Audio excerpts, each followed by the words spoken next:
É necessário sempre ser psiquiatra para fazer uma perícia psiquiátrica? A resposta está no slide. Depende. E depende do quê? Depende muito do tipo de caso, do tipo de perícia a ser realizada. Então, como eu falei antes, existem perícias que têm um caráter estritamente psiquiátrico forense. Por exemplo, a perícia do incidente de insanidade mental. A perícia criminal para verificação de responsabilidade criminal do indivíduo.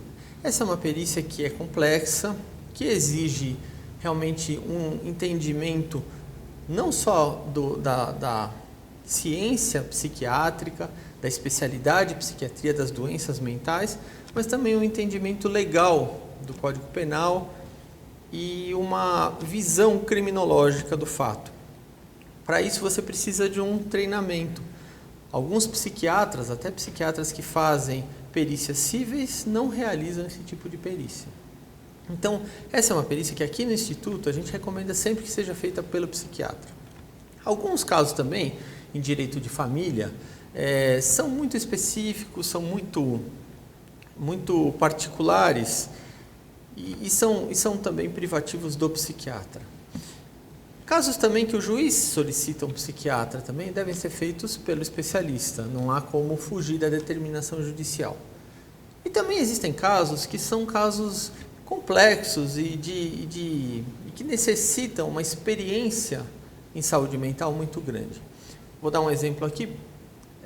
Casos, por exemplo, de síndrome de Munchausen.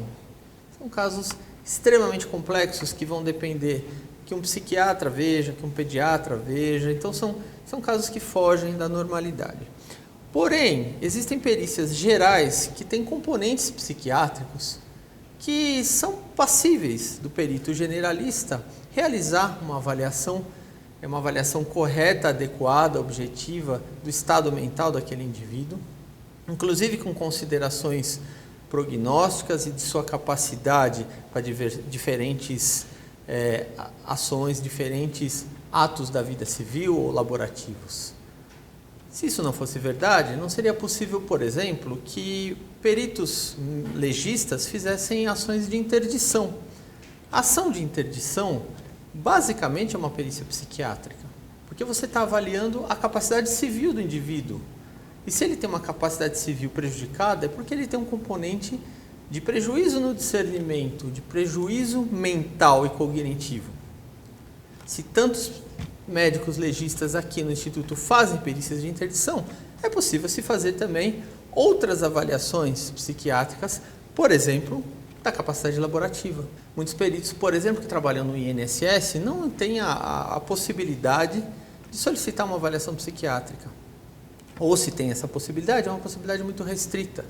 Então, eles têm que lançar mão de um conhecimento de saúde mental, da especialidade próprios do médico generalista. Então, assim, ações de avaliação eventual de dano psíquico, capacidade laborativa, obrigações de fazer, são passíveis de serem realizadas pelo perito generalista, sim, no nosso entender. Existem perícias gerais, com componentes psiquiátricos, que o generalista pode optar por fazer a própria avaliação, em casos mais simples, em casos mais habituais. Por exemplo, hoje em dia nós vivemos uma epidemia de casos de ansiedade e depressão. Não há como esses casos só serem avaliados por um psiquiatra. Não existem profissionais suficientes para isso. O generalista tem que ter uma noção global desses transtornos mais comuns e mais prevalentes na população. O mesmo exemplo pode acontecer, por exemplo, na década de 80 e 90 com a questão do Ler-Dort. Não existiam ortopedistas suficientes para avaliarem todos esses casos. O generalista precisava sempre ter uma noção global, uma noção de ortopedia para poder realizar esses casos. E o mesmo acontece com a psiquiatria hoje em dia. Óbvio que, em alguns casos, você vai precisar de uma avaliação colaborativa com o psiquiatra. Então, por exemplo, existem transtornos mentais difíceis de serem diagnosticados pelo generalista. Transtorno de personalidade é um desses casos. É um diagnóstico difícil, que exige uma certa experiência. Então, em casos mais complexos, você pode pedir uma avaliação do psiquiatra colaborativa para fechar o seu laudo, ou até passar esse caso para um psiquiatra. Mas os casos mais simples, a gente recomenda que o perito geral assuma o caso e avalie e aprenda com isso.